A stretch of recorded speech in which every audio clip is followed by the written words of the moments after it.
El príncipe dejó la mesa reluciente de oro, pero la propina fue 0, y bajo ese plato de porcelana, Clara Molina encontró una nota con el escudo real y una frase: «Si harías algo por tu hija, ven al Palacio de Cristal a medianoche, sola». Esa noche, mientras Madrid dormía bajo una fina lluvia y el ruido de los carruajes, la humillada camarera del Café Robles salió por la puerta trasera, con el delantal aún manchado de vino barato, cargando con una decisión que podría costarle el alma: obedecer la orden de un príncipe que la despreciaba, arriesgar su honor en una capital llena de ojos y entrar por primera vez en un palacio donde mujeres como ella solo entran para fregar. Lo que Clara aún no sabía era que la nota no era una invitación, sino una trampa de poder, y que al cruzar la cristalera del Retiro a medianoche, descubriría que el 0 del recibo era solo el primer golpe en un juego donde el premio era la vida de su hija y el precio tal vez su propio corazón. El reloj de la Puerta del Sol acababa de dar las 11 cuando Clara llegó a la Plaza del Retiro. El viento frío hacía que el vestido se le pegara a las piernas y el dobladillo mojado se oscurecía con cada paso. Apretaba el billete entre los dedos, como si se aferrara a un destino.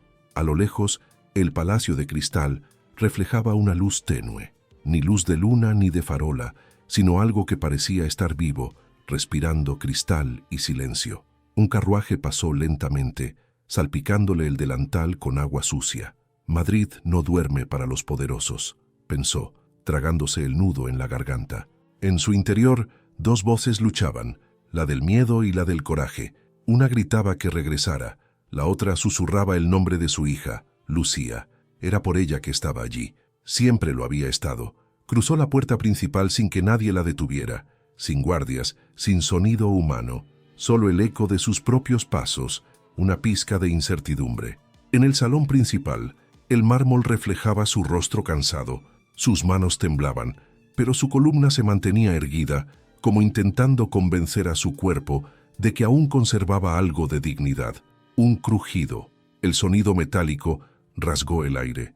Clara se giró rápidamente. De entre las sombras emergió una figura alta, el mismo príncipe de mirada distante y sonrisa calculadora. Vestía de negro, y el brillo de sus puños delataba el oro de sus gemelos reales. «No esperaba que vinieras», dijo sin emoción aparente. «Me invocaste», respondió Clara, intentando mantener la voz firme. «Y yo no tuve elección». El silencio que siguió fue desgarrador. Se acercó hasta que el aroma de su costosa colonia, especias y ceniza de tabaco, la envolvió. A la luz del cristal su rostro parecía irreconocible, joven, pero ya cansado del poder. «Todos tienen opciones, Molina, solo que algunos pagan más por las suyas», susurró, sacando de su abrigo un sobre sellado con el mismo escudo de armas que la nota. «Esta es tu oportunidad de descubrir de qué pasta está hecha una madre». Clara dudó antes de aceptar. La cera aún caliente le quemó los dedos y se dio cuenta de que no era un acto de bondad. «¿Qué quieres de mí?» «Cierto», dijo, como si fuera suficiente respuesta. «O quizás silencio. Eso depende de cuánto valores a tu propia hija». Las palabras le cayeron pesadamente. Clara sintió que algo se rompía. No era miedo, era claridad. Comprendió que esta noche había sido todo menos accidental. El desprecio en el café había sido la primera prueba, la nota, la segunda. Ahora el verdadero juego comenzaba. «¿Qué le hicieron a Lucía?», preguntó. El príncipe miró hacia otro lado por un momento, como si estuviera midiendo el impacto de una tragedia. «Nada, todavía».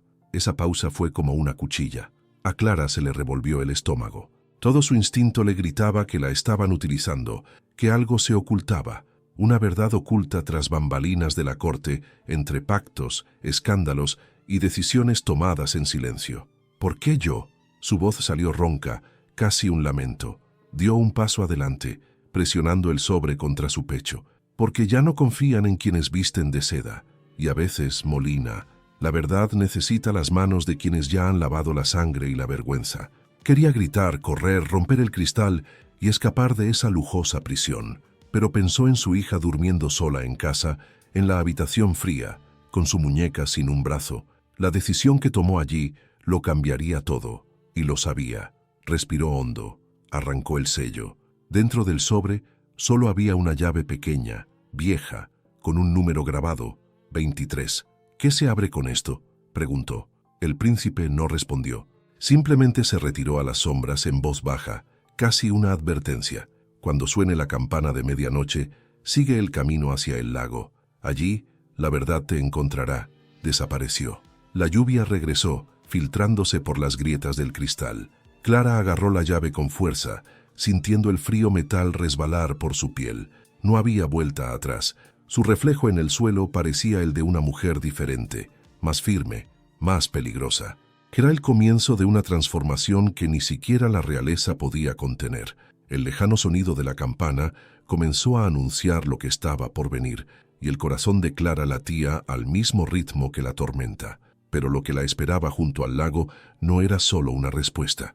Era el impacto de una revelación capaz de destruir lo que quedaba de su fe en la gente, y tal vez su misma sensación de esperanza. La lluvia había parado, pero el olor a tierra mojada aún flotaba en el aire, denso, casi dulzón.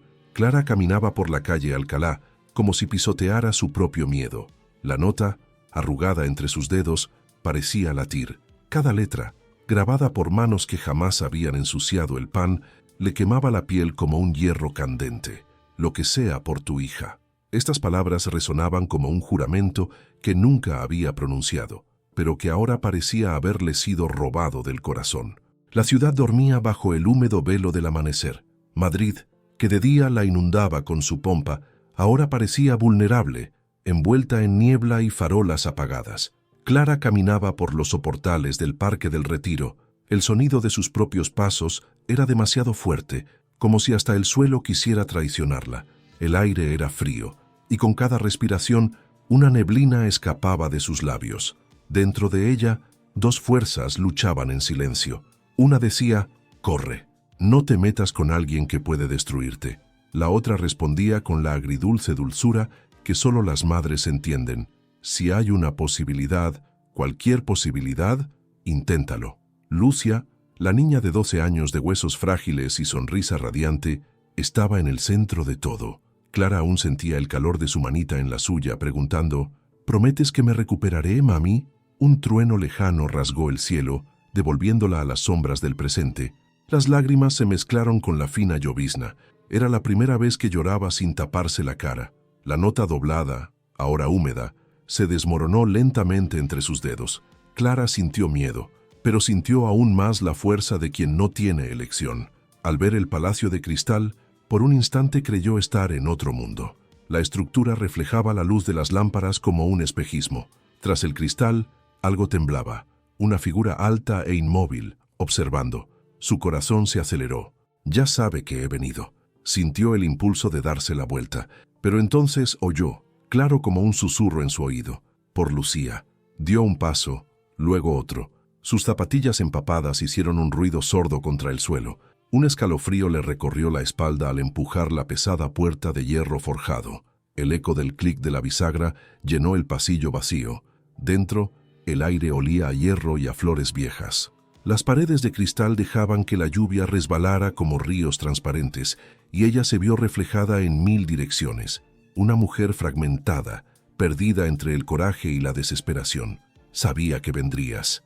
La voz provenía de algún lugar entre las columnas, profunda, aburrida, la típica voz de alguien acostumbrado a dar órdenes y a que le obedecieran sin pensar. Clara se giró. Él caminaba hacia ella, el mismo príncipe arrogante, ahora sin el glamour de los banquetes, vestido de sombra y silencio. Su mirada era pesada. «¿Qué quieres de mí?», preguntó, tratando de reprimir el temblor en su voz. «Quiero saber hasta qué punto es tu lealtad», respondió acercándose, mientras sus zapatos resonaban en el mármol.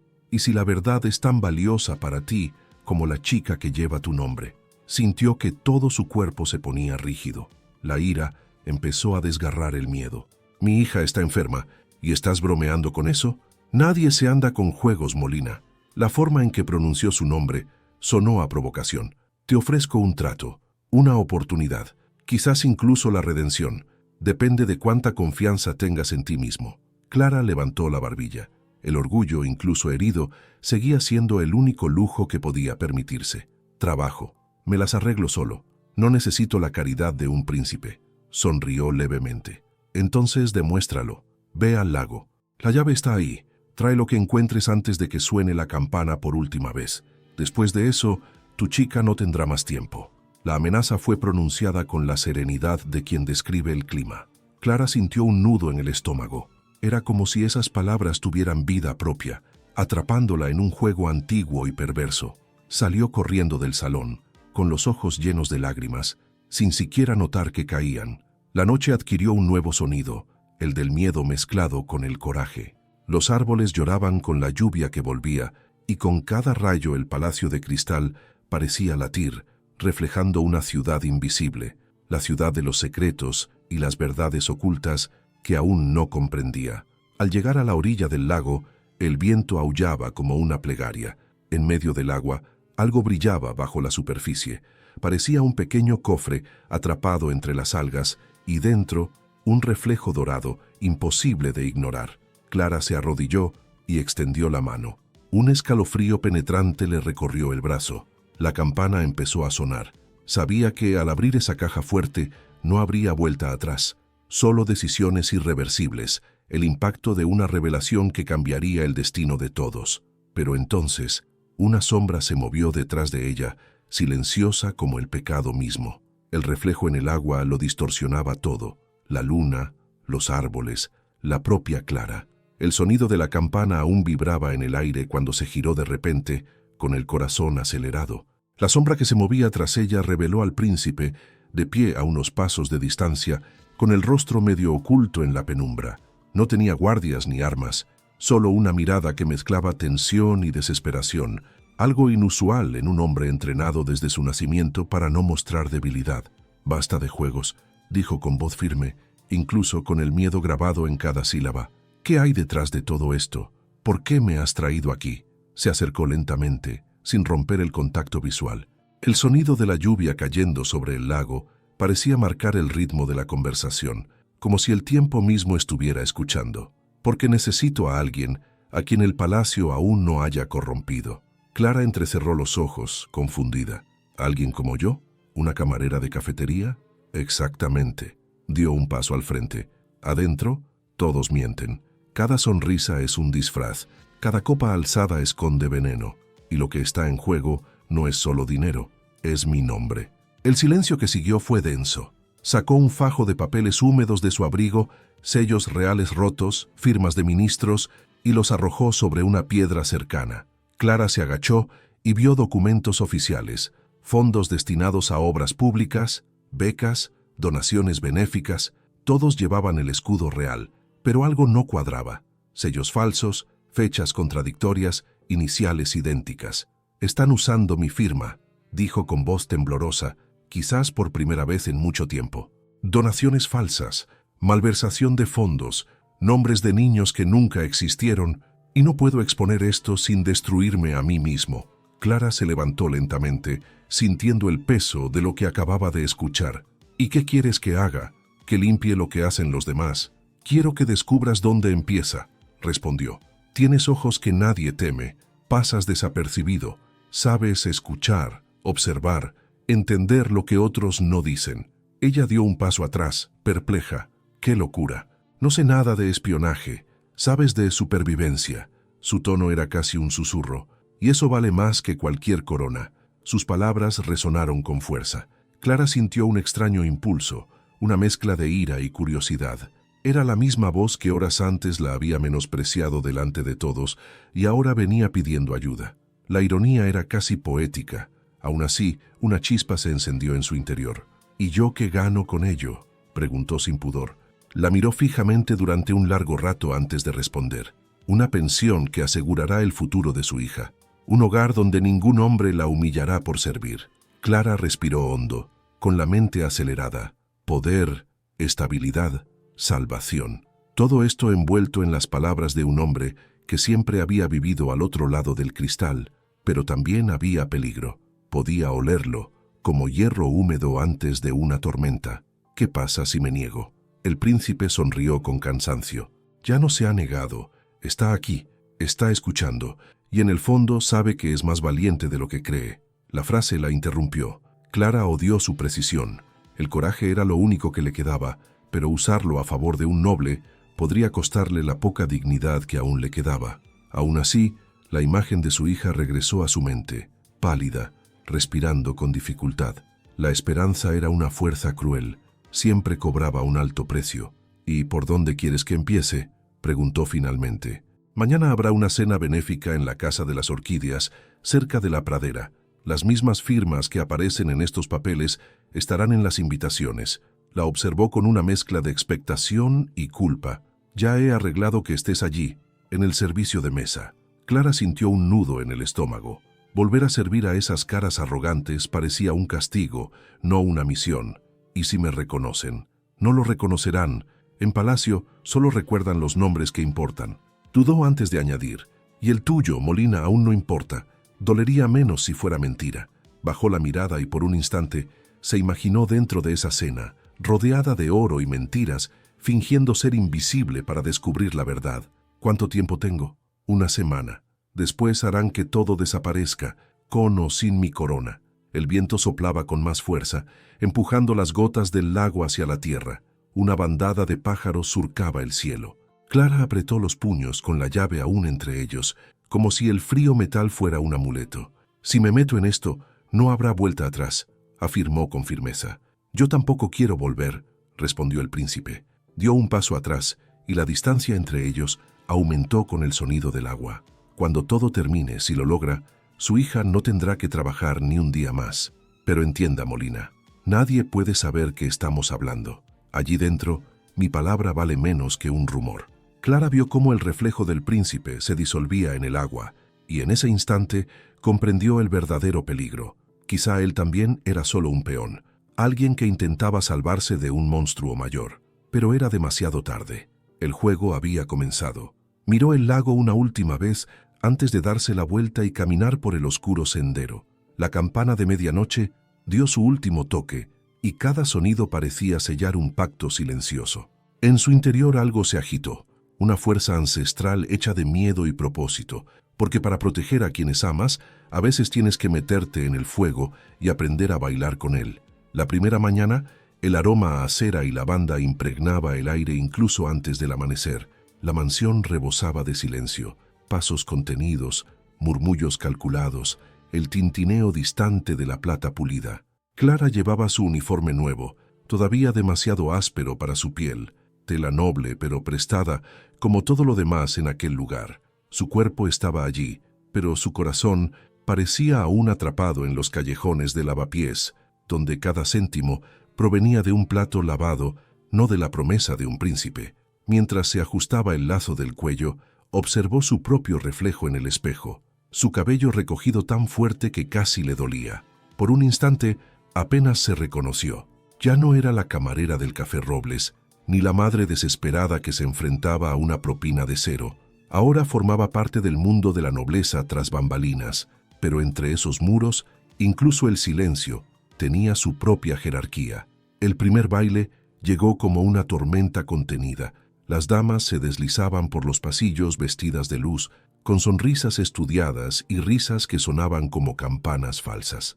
Clara caminaba entre las mesas con sus copas en la mano, escuchando conversaciones susurradas, nombres de ministros, condes, nuevos contratos y acuerdos secretos. Nada pasaba desapercibido. Los anillos brillaban, los ojos también. Era una danza de poder, disfrazada de elegancia. Pero lo que más le dolía no eran las palabras, sino las miradas. Los sirvientes mayores la observaban con recelo. La veían como una extraña, una mujer sin un pasado noble y quizás con un futuro demasiado problemático. Las damas, a su vez, apenas disimulaban su desdén, la forma en que dejaban caer sus copas cerca de sus pies, el pañuelo olvidado en la bandeja, la silenciosa advertencia de que no pertenecía allí. Aún así, Clara observaba.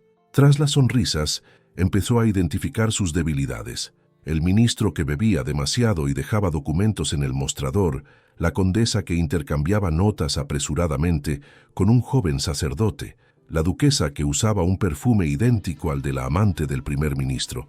El palacio era un tablero de ajedrez y cada pieza se consideraba intocable. La diferencia radicaba en que ahora veía la partida desde dentro.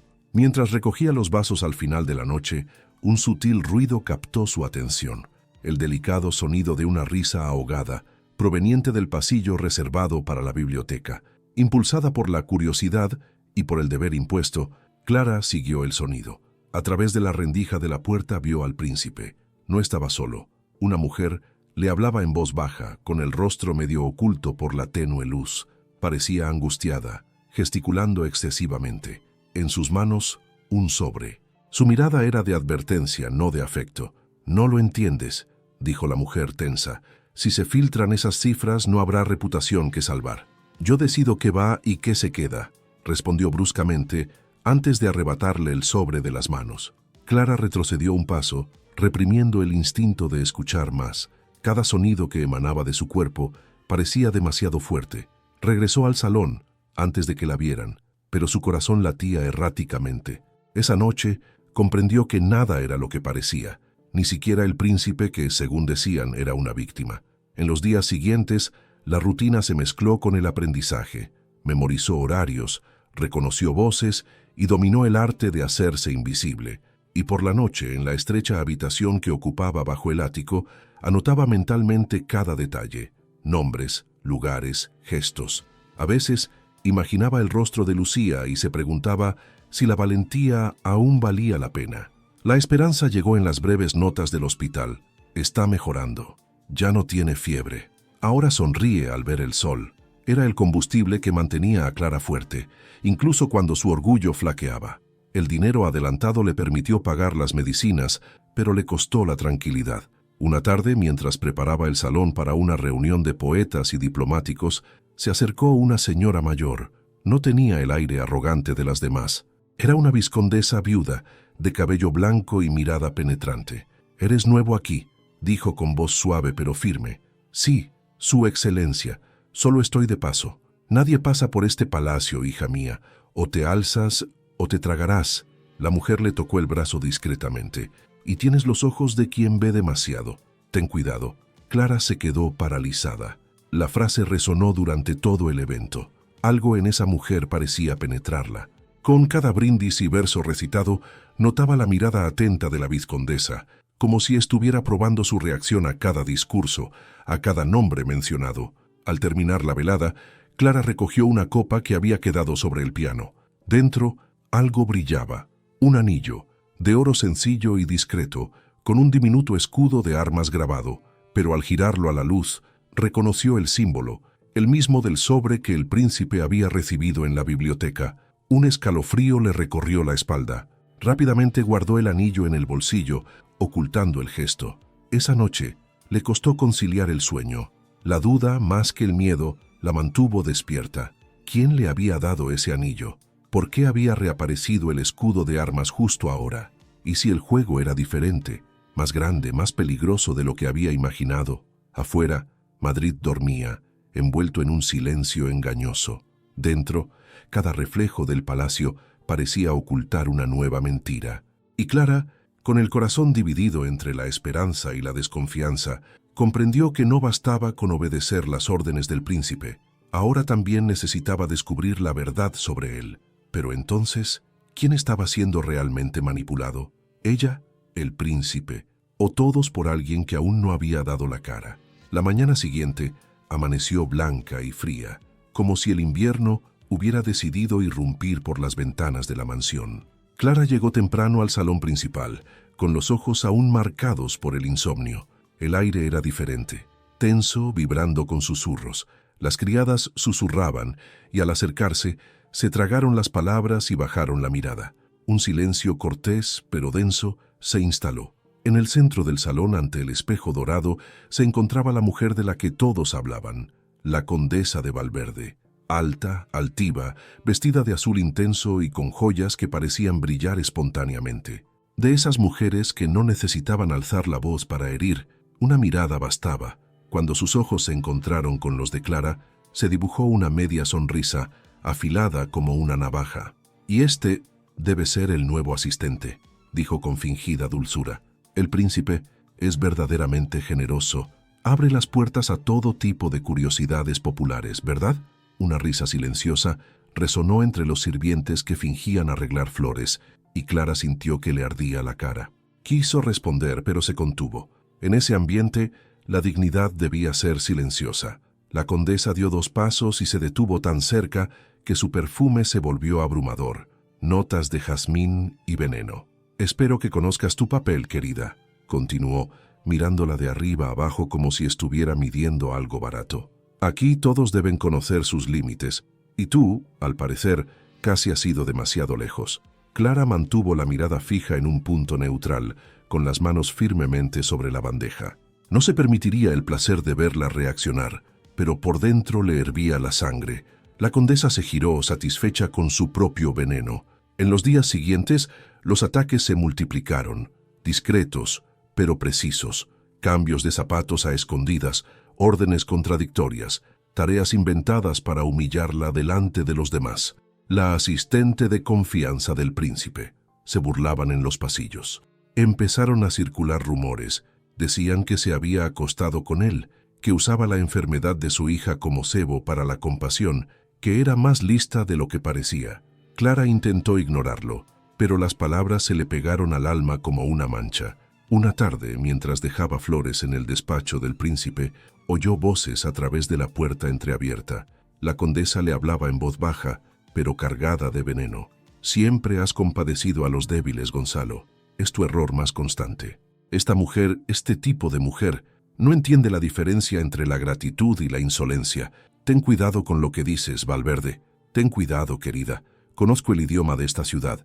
Una criada sobreprotegida alimenta rumores peligrosos». Un breve silencio siguió, el sonido de un vaso al ser colocado sobre la mesa. «Y los rumores en Madrid cuestan reputación». Las palabras le cayeron como puñales. Clara retrocedió, con el corazón apesadumbrado. Comprendió que lo que antes había sido una simple humillación se había convertido en una amenaza. Si su nombre quedaba manchado, incluso la chica del hospital podría sufrir las consecuencias, la pérdida de su pensión, el abandono de su apoyo. El miedo empezó a crecer, pero con él nació algo más fuerte, la ira. La noche de la cena de gala, el palacio parecía el escenario de una mascarada. La condesa desfiló con el príncipe, sonriendo a los invitados, una imagen de perfección pública. Clara, entre los sirvientes, intentó permanecer invisible, pero al pasar cerca de la mesa de postres, oyó un susurro venenoso de 2 damas. «Es ella, la chica que el príncipe esconde en los pasillos». La risa ahogada la golpeó como una bofetada. De repente, por un descuido, un plato se deslizó de su bandeja y cayó, rompiéndose ante los ojos de todos. El seco impacto silenció la sala. La condesa arqueó las cejas triunfante. «Qué lástima», dijo tan alto que se oyó. «Hay manos hechas para trabajos rudos, no para porcelana fina». Clara se agachó rápidamente para recoger los trozos, sintiendo que se le llenaban los ojos de lágrimas. Uno de ellos le cortó el dedo. La sangre se mezcló con el azúcar del pastel roto. Cuando se levantó, el príncipe estaba frente a ella. Por un momento pensó que iba a reprenderla, pero él solo asintió suavemente. «Ve a curarte la herida, Molina. Yo me encargo del resto». Sus miradas se cruzaron, y eso bastó para que la condesa comprendiera. El odio que surgió en ese instante era casi visible, una chispa fría que atravesó la habitación. Horas después, cuando Clara terminó sus tareas y bajó al patio trasero, se encontró rodeada de sombras y susurros. Una nota la esperaba en la puerta de la habitación de servicio, doblada con precisión militar. «Si quieres proteger a la niña, aléjate del príncipe. Algunos secretos son demasiado costosos», leyó con el papel temblando entre sus dedos. Esta vez, el miedo vino acompañado de claridad. Su rival no solo quería humillarla, quería sacarla del juego, y quizá no actuaba sola. El anillo con el escudo de armas que había encontrado días antes volvía a brillar en su memoria, como una pista olvidada. Esa noche, antes de dormir, Clara observaba Madrid por la rendija de la ventana. Las campanas resonaban a lo lejos, llamando a la misa del amanecer.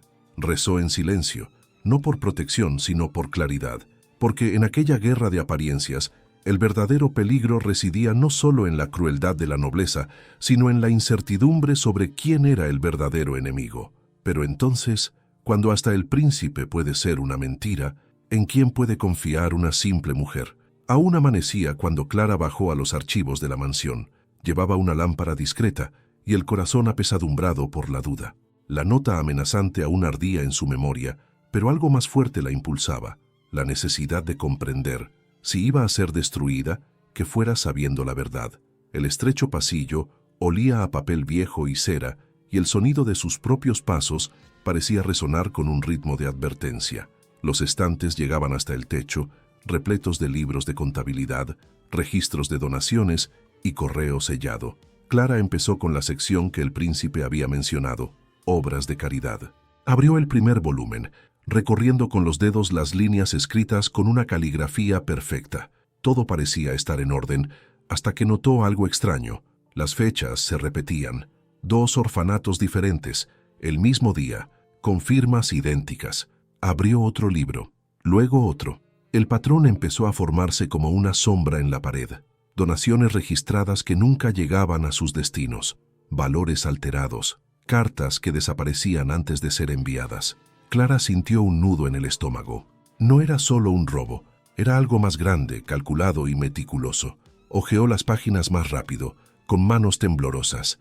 Encontró un fajo de cartas viejas, cuidadosamente dobladas, pero con manchas de humedad. Estaban dirigidas a compañías de seguros médicos y hospitales, solicitando confirmación de la recepción de fondos. Ninguna había recibido respuesta. Al leer los nombres de los destinatarios, se quedó paralizado. El convento de Santa Teresa, el mismo donde Lucía estaba hospitalizada. Una punzada le recorrió el pecho. Se metieron con mi hija. El miedo se convirtió en ira y la ira en claridad. Cada pista que encontraba cobraba peso, como piezas de un rompecabezas oscuro. Abrió un cajón lateral y encontró algo inesperado. Una lista de nombres fechada 3 meses antes. Arriba el nombre de la condesa de Valverde. Justo debajo, un consejero real llamado Don Rodrigo de Salazar. Su corazón se aceleró, tomó la lista y leyó cada línea. Eran reuniones secretas, encuentros fuera del palacio, eventos benéficos donde aparecían las mismas personas, siempre las mismas, siempre estratégicas, y junto a cada nombre, notas codificadas, como fondos redirigidos y carta retenida. Clara sintió que se enfrentaba a algo mucho más grave que un simple desfalco. Esto olía a golpe de Estado. Regresó al libro de registro, ahora con una perspectiva diferente. Buscó eventos relacionados con el príncipe en los que la condesa hubiera estado presente. Encontró docenas. Cada uno tenía un defecto. Dinero que salió pero nunca llegó. Proyectos inaugurados sin financiación. Becas fantasma. Familias que nunca recibieron ayuda. Y todos estos defectos aparecían bajo el nombre del príncipe, manchando su reputación. Entonces recordó el anillo. Corrió a la habitación, lo sacó de su escondite improvisado y regresó al archivo. A la luz de la lámpara, comparó el escudo de armas grabado en el metal con los sellos de las cartas interceptadas. Era el mismo. El corazón le latía con tanta fuerza que sentía que iba a estallarle. Ese escudo de armas pertenecía a Don Rodrigo, el hombre más cercano al rey, su consejero de confianza. La revelación cayó como una tormenta. La condesa y el asesor colaboraban, malversaron fondos, sabotearon la reputación del príncipe y acumularon poder en secreto. Su objetivo no era solo el dinero, era destruir su imagen para que, en medio del escándalo, la condesa emergiera como la voz de la razón, la salvadora moral de la corte. Una jugada política perfecta, y el príncipe fue el chivo expiatorio. Clara se sentó en el suelo frío, sintiendo el peso del descubrimiento. Todo tenía sentido ahora. La humillación pública en el café, la misteriosa invitación, incluso los rumores que corrían sobre ella. No eran ataques personales, eran piezas de un juego más grande. La condesa se dio cuenta de que estaba demasiado cerca, que veía demasiado, que comprendía demasiado. Pero entonces oyó pasos, lentos, calculados, provenientes del pasillo. La luz de la lámpara parpadeó. Clara escondió el anillo en su bolsillo y cerró sus libros, intentando controlar la respiración. La puerta se abrió con un crujido y una silueta emergió contra la tenue luz. Era el príncipe. «¿Qué haces aquí a estas horas?», preguntó, pero su tono no era de desaprobación, era de preocupación. Clara se puso de pie sosteniendo los documentos. «He descubierto quién está detrás de todo esto», dijo con voz firme, casi desafiante. «Y no es solo robo, es traición». Se acercó más, leyendo por encima de su hombro, con la expresión cambiando con cada línea. Por un instante pareció frágil, un hombre traicionado por la misma persona que debería haberlo protegido. Valverde, murmuró. Y Salazar. Quieren destruirte, confirmó Clara. Y después de que esto se filtre, el tribunal creerá que fuiste tú. Todo está orquestado para eso. El silencio que siguió fue desgarrador. Cerró los ojos un instante, como buscando fuerzas. Al abrirlos, había algo diferente en ellos. No era miedo, era decisión. Tienes que salir de aquí. Ya. Si se enteran, ya sabes. No, lo interrumpió. No voy a huir. No después de todo lo que pasó. Su mirada se cruzó con la de ella y por primera vez pareció ver a Clara no como una sirvienta, sino como una igual, como alguien dispuesta a luchar aún conociendo el riesgo. Entonces terminemos esto juntos, dijo casi en un susurro. Clara asintió. Su vulnerabilidad siempre se había visto como una debilidad, pero ahora comprendía que era su fortaleza más sincera, porque quienes sobreviven en las sombras aprenden a ver lo que los poderosos ignoran. Y en ese momento, frente a los libros que guardaban secretos, supo que el viaje para salvar a su hija se había transformado en algo más grande, una misión para revelar la verdad, aunque le costara todo. Pero entonces, ¿cómo se expone una conspiración cuando los conspiradores controlan cada palabra que sale del palacio? La noticia llegó como el ruido de un cristal al romperse, rápida, brusca, imposible de arreglar. Antes de que Clara pudiera siquiera comprender lo que estaba sucediendo, las miradas comenzaron a cambiar. El mayordomo, que antes la había saludado respetuosamente, ahora evitaba el contacto visual. Las criadas susurraban en el pasillo y el silencio en la cena se había vuelto aún más frío. No fue casualidad, era el presagio de una caída cuidadosamente orquestada. La tarde en que todo se derrumbó, el príncipe la llamó al salón de mármol. Su voz sonaba diferente. No fría, sino distante, como alguien que decidiera algo que no quería decidir. Sobre la mesa había varias hojas de papel, copias de cartas, notas, recibos. Clara reconoció su propia letra en algunas, fragmentos arrancados de los informes que había enviado sobre las investigaciones, pero el contenido ahora estaba distorsionado. ¿Qué es esto?, preguntó, tocando el papel como si pudiera demostrar que era mentira. El príncipe no respondió de inmediato. Se pasó las manos por el pelo. Tenía la mirada cansada. Cartas de amor, murmuró sin mirarla. Notas, con promesas, números, fechas. Incluso hay recibos de dinero con tu firma. Esto es una falsificación. Clara sintió un nudo en el corazón. ¿Sabes quién está detrás de esto? La condesa quiere tu puesto, quiere destruirte. Finalmente levantó la vista y lo que vio en su mirada la destrozó. Era una mezcla de desconfianza y vergüenza. ¿Y cómo puedo saberlo?, preguntó con voz ronca. ¿Cómo puedo saber que no me has estado engañando desde el principio? Sus palabras resonaron como dagas. Clara murmuró algo, pero ninguna frase tenía sentido. Todo lo que hice fue para ayudarte, para salvar tu nombre, el honor de mi trabajo, la vida de mi hija. Él giró la cara. Ya basta, no puedo protegerla, ni a mí mismo. El tribunal exige explicaciones, y yo no puedo permitirme una criada involucrada en escándalos. El suelo pareció desaparecer bajo sus pies. Por un instante se sintió flotar, no por la ligereza, sino por la pérdida. Cada gesto, cada confidencia, cada palabra pronunciada, parecía ahora una traición a la inversa. Quiso gritar, pero solo pudo susurrar: «Me usaste, y ahora me abandonas». No dijo nada. Simplemente hizo un gesto al guardia que esperaba en la puerta. Clara recogió lo poco que le quedaba. Una llave vieja, el brazalete de su hija y un miedo que crecía con el silencio. Al cruzar la puerta del palacio, el viento frío sopló con fuerza, como si intentara arrebatarle la poca dignidad que aún conservaba. En los días siguientes, la humillación se hizo pública. Los rumores corrieron por cafés y calles: la amante del príncipe, la doncella que robó, la mujer que lo engañó. Madrid prosperaba gracias a los escándalos. Nadie quería saber la verdad. Clara regresó a la estrecha habitación que había alquilado a las afueras de Lavapiés. Las paredes parecían encogerse. Con cada respiración le ardía el pecho. Fue en esa estrechez que el cartero llamó a la puerta. Una carta del hospital de beneficencia. Lucía necesitaba ser trasladada. La ayuda prometida se había suspendido. Sin fondos, sin espacio. El mundo de Clara, que ya pendía de un hilo, se derrumbó. Corrió al hospital. cruzando calles empapadas por la lluvia, con el aire gélido de la ciudad llenándole los pulmones. Al llegar, encontró a su hija pálida, con el rostro cubierto de un brillo febril. La enfermera la miró con lástima. «No podemos hacer nada, señora. Están reubicando la cama. Intentamos retrasarlo, pero...» Las órdenes vinieron directamente de la administración. Clara se arrodilló junto a la niña, sujetándole la mano débil. Lucía abrió lentamente los ojos y aunque débilmente sonrió. «Mamá, ¿cuándo nos vamos a casa?»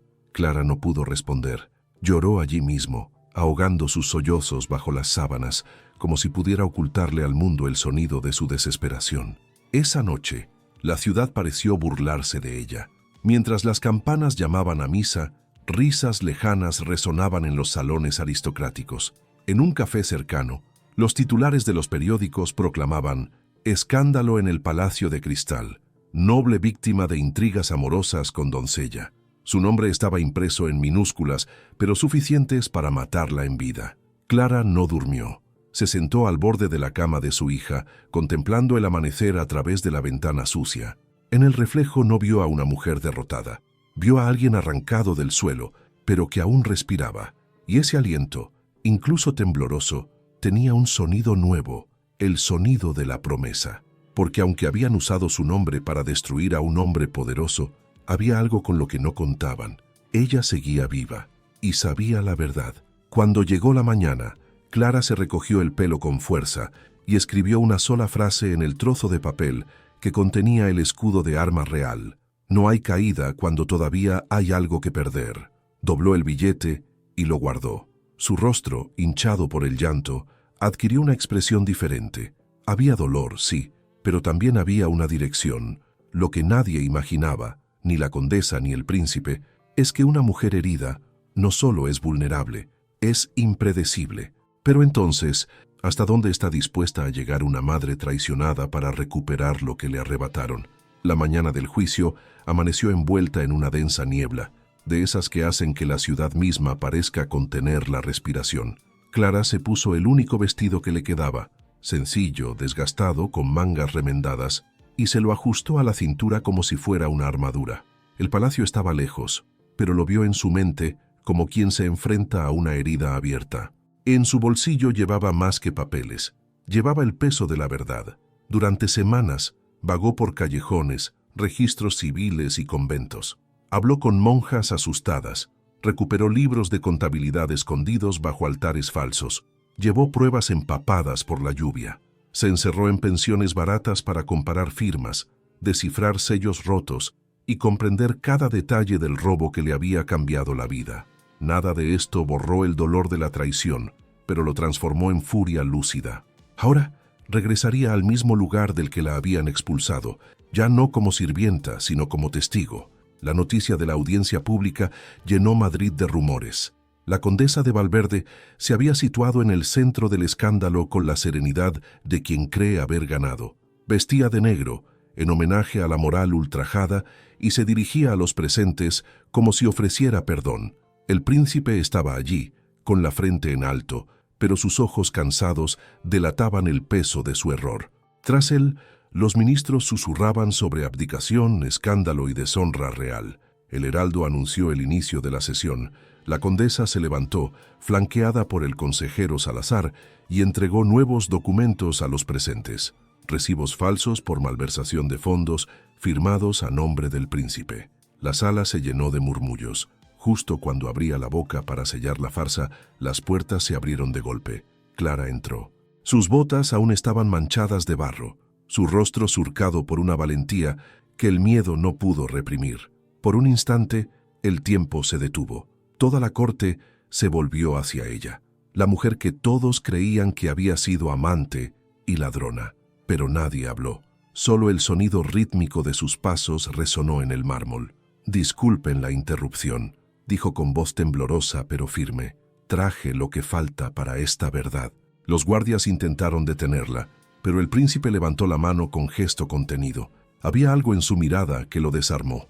Clara se acercó, colocando un montón de libros y cartas sobre la mesa central. El sello real, los registros del convento, las firmas duplicadas. Prueba tangible de que la caridad nunca había llegado a los pobres. y entre ellos un sobre con el escudo de armas de don Rodrigo Salazar. Aquí están las verdaderas irregularidades, continuó. Las donaciones desaparecidas, las cartas que nunca se entregaron y el nombre de la persona que firmó cada una para incriminarlos. Abrió una carta ante todos. La tinta, parcialmente descolorida, revelaba 2 capas de escritura, la original y la falsificación que la cubría. El murmullo se convirtió en ruido. Uno de los ministros se levantó para examinarla más de cerca. Las damas intercambiaron miradas de asombro. La condesa intentó reaccionar, pero Clara la miró fijamente, y esta vez no había servilismo en su mirada. Había desafío. Usaron mi nombre para encubrir el robo, pero el verdadero robo fue a la dignidad, y ninguna falsificación puede borrar lo que la verdad revela. El consejero Salazar palideció y retrocedió un paso, pero el príncipe ahora lo miraba a él, no a ella.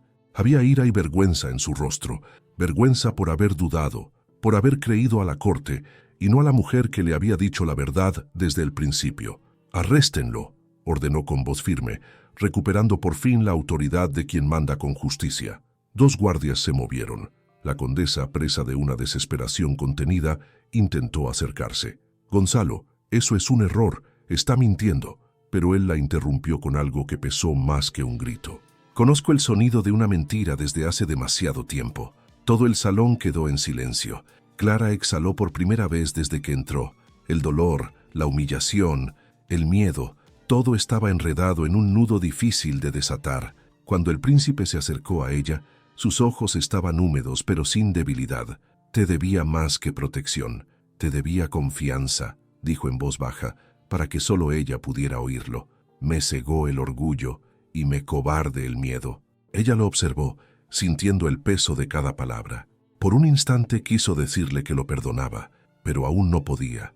Solo quienes han sangrado lentamente entienden que el perdón también necesita tiempo, límites, respiración. «No quería su perdón», dijo con calma. «Quería la verdad, y ella, gracias a Dios, me escuchó». El rey, informado del escándalo, selló la decisión en ese mismo instante. La condesa sería investigada y el nombre de Clara quedaría oficialmente limpio. El príncipe exigió que el convento de la joven siguiera recibiendo apoyo vitalicio, en nombre de la justicia, no de la misericordia. Al salir del palacio, las campanas sonaban al mediodía, y por primera vez ese sonido no le recordó la penitencia, sino un nuevo comienzo. Caminó por las calles con paso ligero. El viento frío traía el aroma a lavanda del pañuelo que le sujetaba el pelo. Ya no era invisible, pero tampoco buscaba escenario. Días después, un mensajero llegó a la pequeña casa que había preparado para vivir con Lucía. Traía una carta con el sello real. Dentro, unas líneas escritas a mano. «Para quienes vieron lo que yo no vi, para quienes me enseñaron que un trono no puede subsistir sin la verdad. Con devoción y respeto, Gonzalo». Junto a ella, una sencilla invitación. «El palacio de cristal se reabrirá para beneficio de los hijos del reino. Vengan, si lo desean». Clara cerró la carta, miró a su hija y sonrió. No era un cuento de hadas, sino una historia de supervivencia, una de esas donde el amor es una elección, no el destino. Sabía que si regresaba al palacio, no sería como una doncella, sino como alguien cuyo valor nadie más se atrevería a medir. Y en aquella España romántica que tantas veces había silenciado a las mujeres, fue una camarera la que enseñó a la corte que el coraje es también una especie de nobleza. Describe el momento en el que sentiste que el perdón florecía entre Clara y el príncipe. Y si has llegado hasta aquí, creo que esta historia te conmovió profundamente, quizás en esa parte de tu alma que aún cree en nuevos comienzos y verdades que no se silenciarán. Así que antes de irte, suscríbete al canal para seguir viviendo este tipo de historias conmigo. Una historia que habla de valentía, culpa, perdón y amor verdadero. El que transforma, no el que aprisiona. Deja un comentario diciendo «Estoy contigo hasta el final», solo para que sepa que acompañaste a Clara hasta el último momento. Y si esta historia te conmovió, dale a me gusta, no por el video en sí, sino por el poder de este viaje que nos recuerda que nadie es demasiado pequeño para cambiar su propio destino. Hay un vídeo por aquí que continúa con la misma emoción. Haz clic y quédate conmigo ahí, porque cada historia también tiene un pedacito nuestro.